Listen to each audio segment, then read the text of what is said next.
Adventist World Radio, the voice of hope. Glad you could join me on this brand new edition of New Life program, and hopefully you will enjoy my company as I hope to enjoy yours. I am your host, Tileno Diam. In today's world, life is a very important factor that one needs to treasure because it is only gotten once. In whichever kind of life that one walks through, he or she should live in an upright and godly way. Dan Obuatho will be telling us more about this. Pastor Wahonya will also be coming in during the Bible segment with a topic entitled, Sinning Because We Are Sinful. Keep it the voice of hope.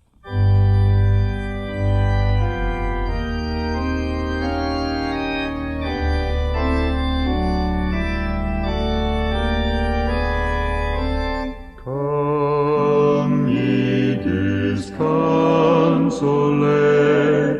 where'er ye languish, come to the mercy seat, fervently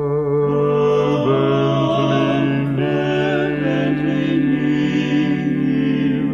Here bring your wounded hearts, here tell your anguish.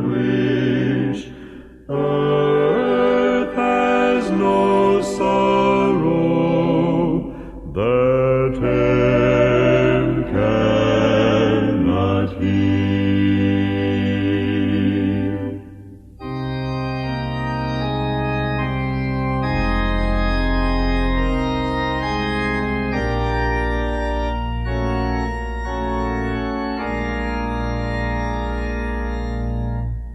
Joy of the comfortless, light of the straying, hope of the penitent, faithless and pure. Here speaks the Comforter, tenderly saying, earth has no sorrow that heaven cannot cure.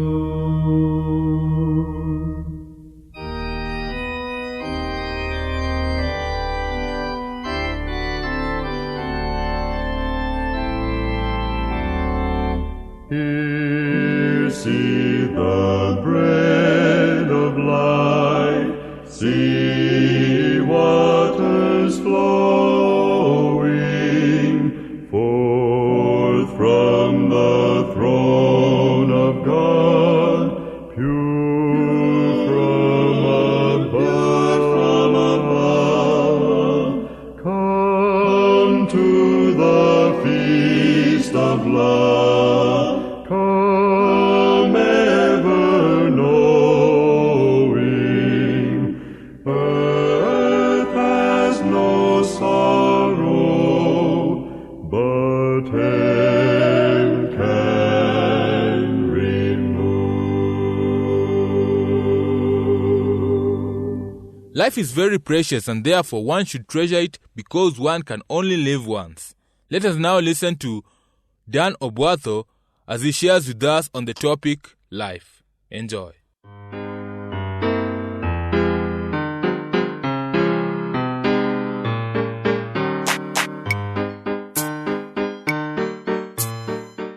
A curious 4-year-old pressed his nose tightly to the glass display and in a candy store.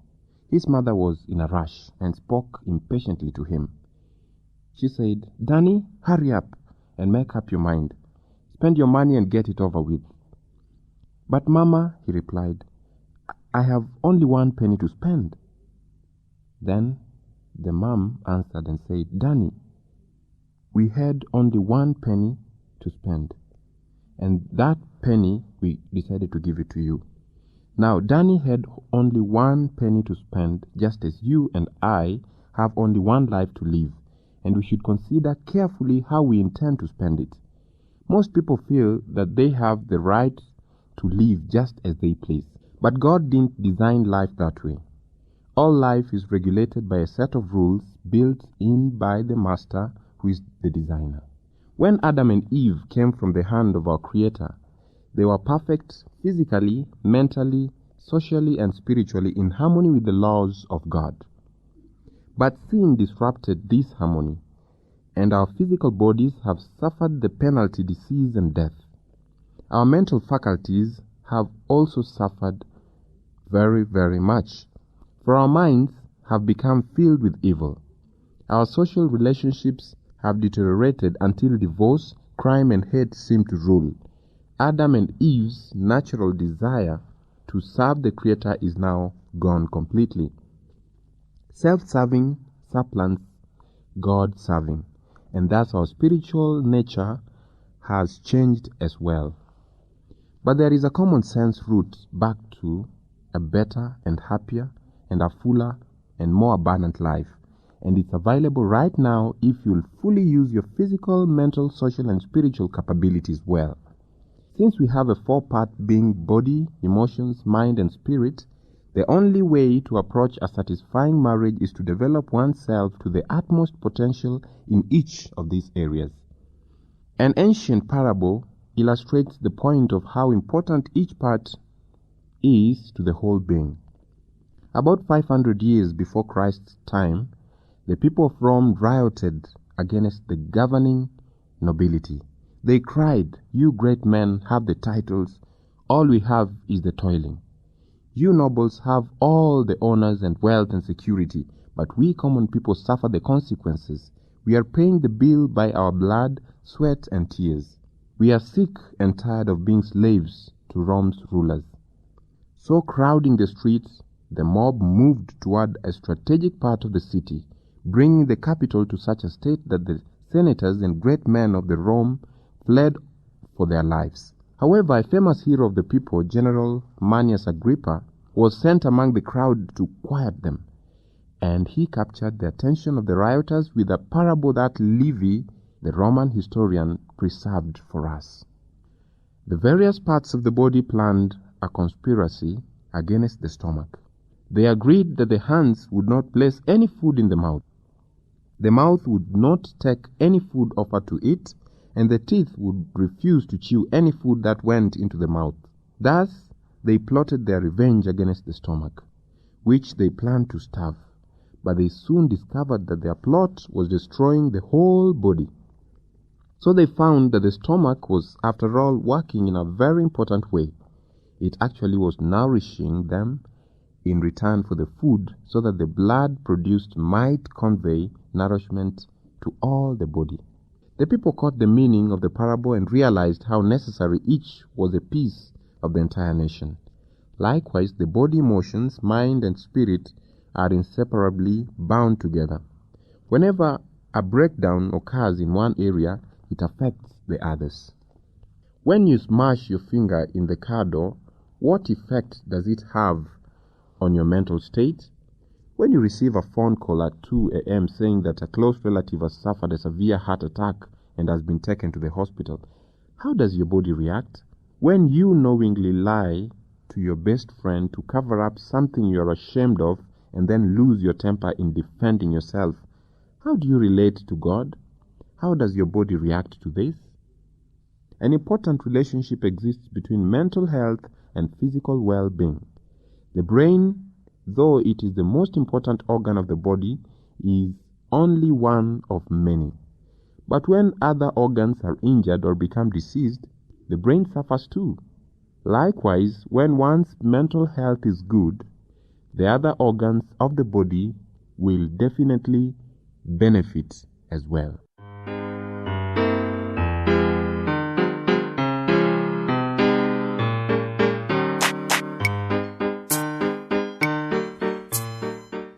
Hope you're being blessed through the songs and the programs that you're listening to. In case of any concerns or suggestions concerning these programs, send them to the producer, Adventist World Radio, PO Box 42276, code 00100, Nairobi, Kenya. Our email address is awrnairobi@eau.adventist.org. O love that will not let me go, I rest my weary soul in thee. I give thee back the life I owe, that in thine ocean's depths its flow may richer, fuller be.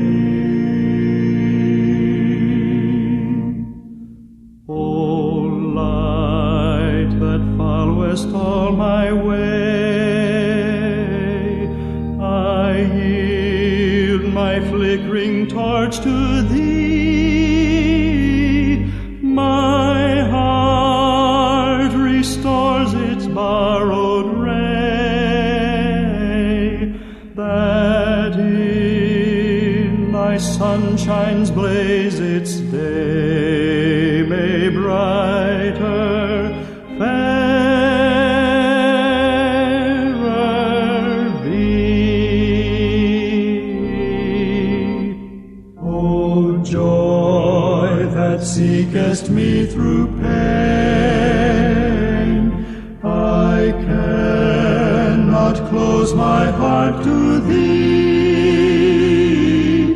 I trace the rainbow through the rain, and feel the promise is not vain, that morn shall fearless be. You are tuned to Adventist World Radio, the Voice of Hope, and I'm your presenter, Tileno Diambo. We as human beings, from the moment we are created, we become sinners in one way or the other. Let us hear what Pastor Wahonya has to say on the topic, sinning because we are sinful.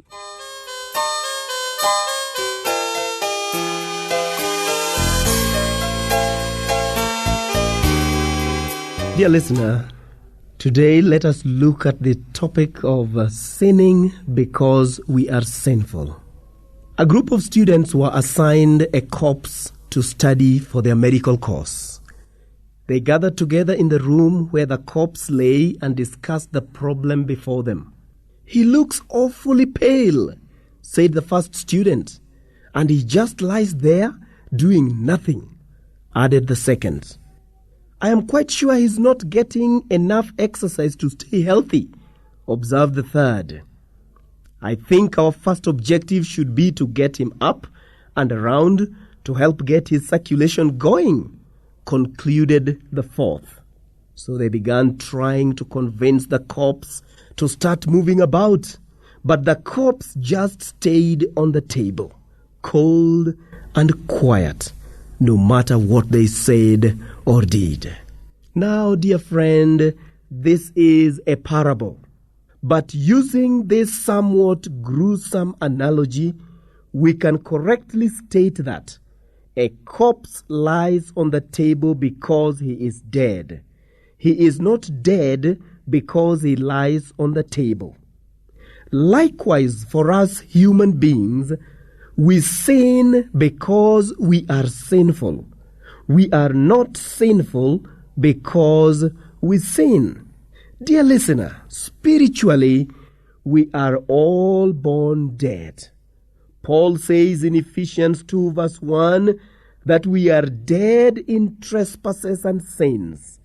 The sinful deeds which sinful people commit are only the result of that condition, not the cause. In a book I recently read, the author stated that sin originated in self-seeking.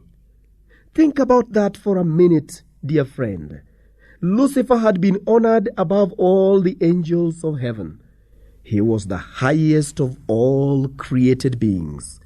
But instead of continuing to seek after God, instead of seeking fellowship with Him, instead of seeking God's glory and honor as the highest goal, Lucifer began seeking his own glory. Sin did not begin with Lucifer stealing apples of the tree of life. It began with self-seeking and glorifying the creature instead of the Creator.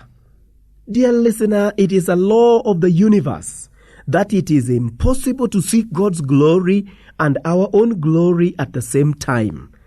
The Bible clearly tells us to fear God and give glory to Him.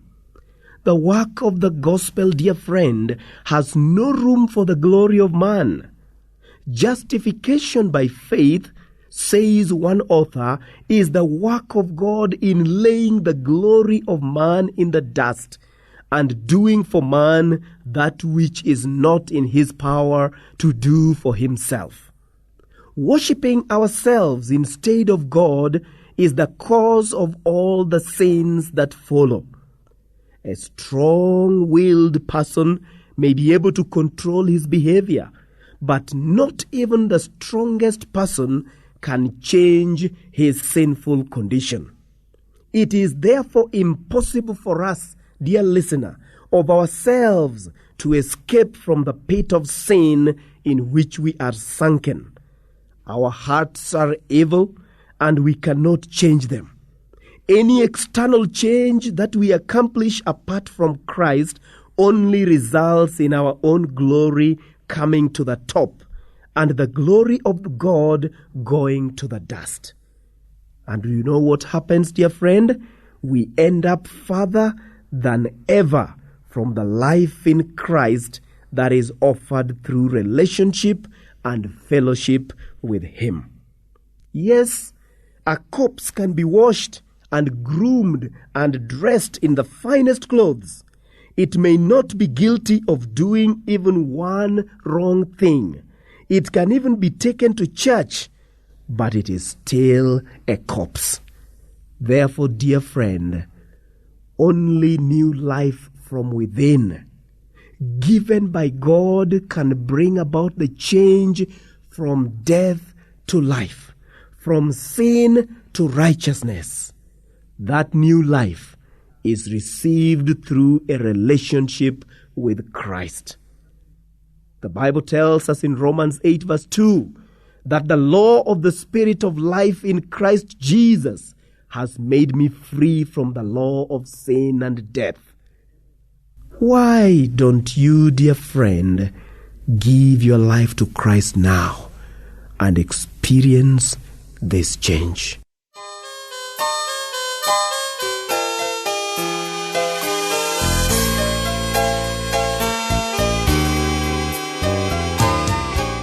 Hope that I have made your day wonderful. Unfortunately, we have come to the end of our program.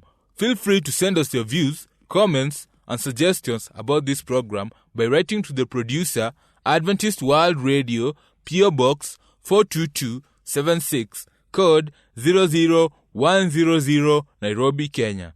Our email address is awrnairobi@eau.adventist.org.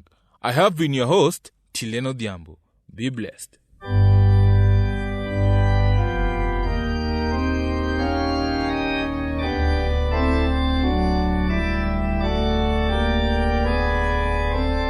Come ye disconsolate, where'er ye languish, come to the mercy seat, fervently kneel. Ye bring your wounded hearts, ye tell your anguish. Earth has no sorrow that heaven cannot heal.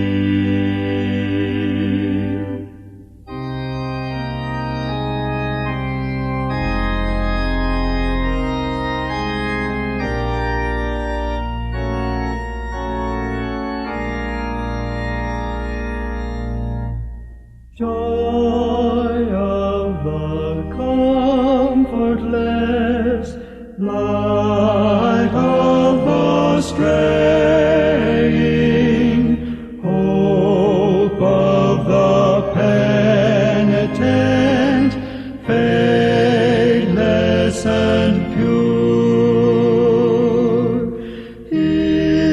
speaks the Comforter, tenderly saying, earth has no sorrow that heaven cannot cure.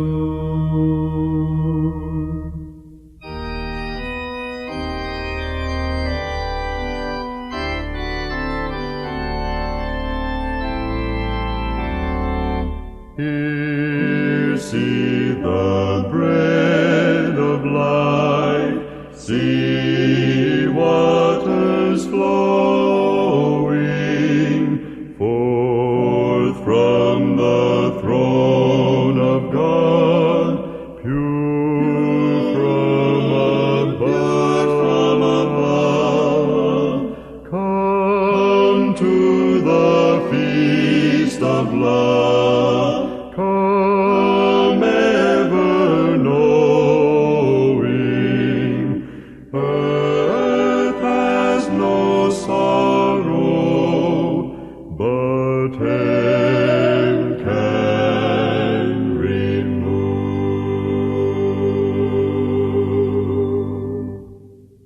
Oh, my comrades, see the signal waving in the sky.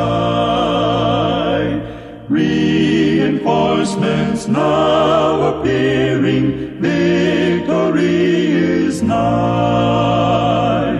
Hold, for I am coming, Jesus signals still. Wayed back to heaven, by thy grace we will. See the glorious banner waving, hear the trumpet blow.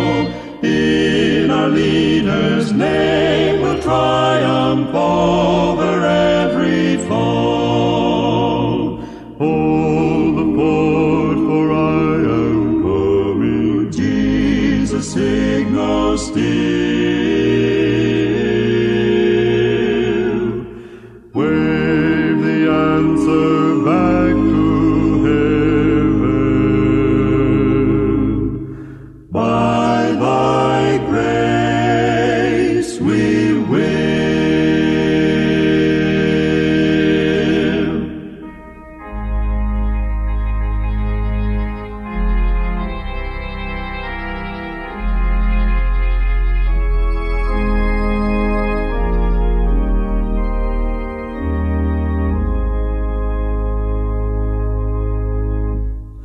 There were 99 that safely lay in the shelter of the fold, but one was out on the hills away, far off from the gates of away on mountains wild and bare, away from the tender shepherd's care, away from the tender shepherd's care.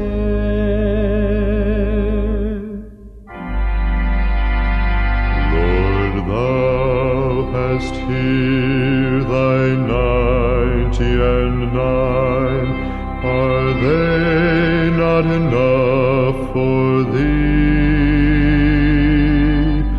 But the shepherd made answer, this of mine has wandered away from me. And although the road be rough and steep, I go to the desert to find my sheep. I go to the desert to find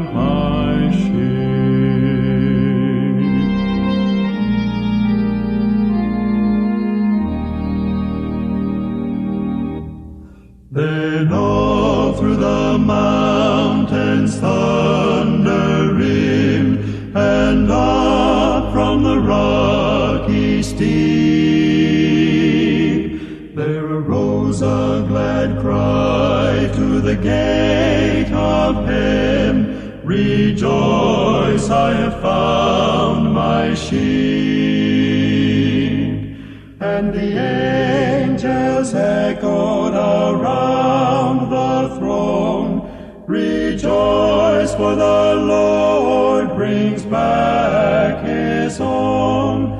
Rejoice, for the Lord brings back his own.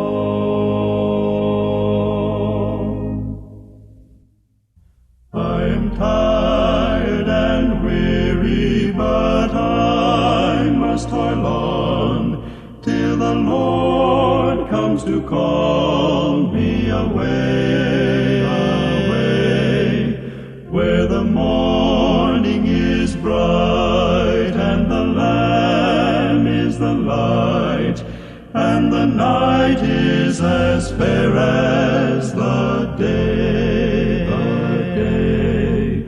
There'll be peace in the valley for me someday. There'll be peace in the valley for me.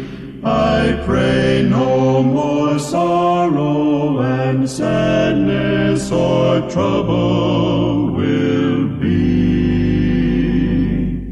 There'll be peace in the valley for me, for me.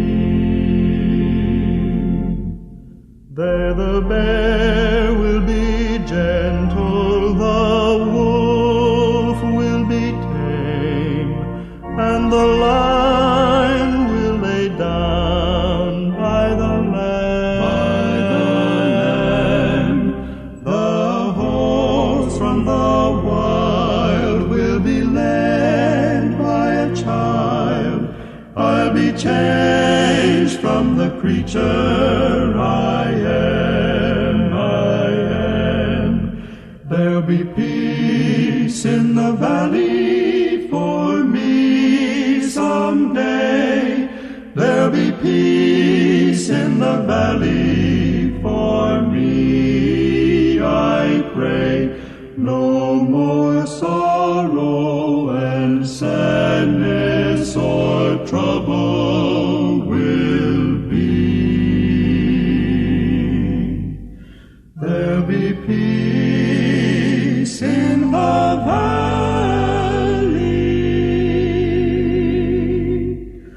for me, for me.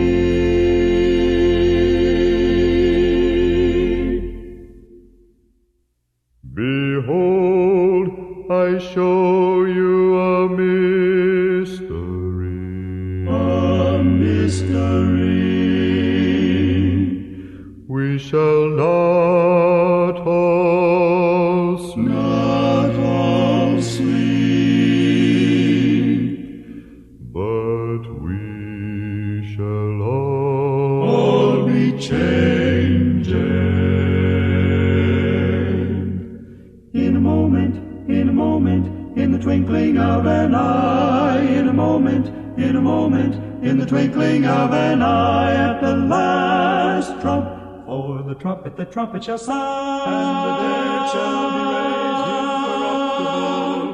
At the last trump, for the trumpet shall sound, and the dead shall be raised.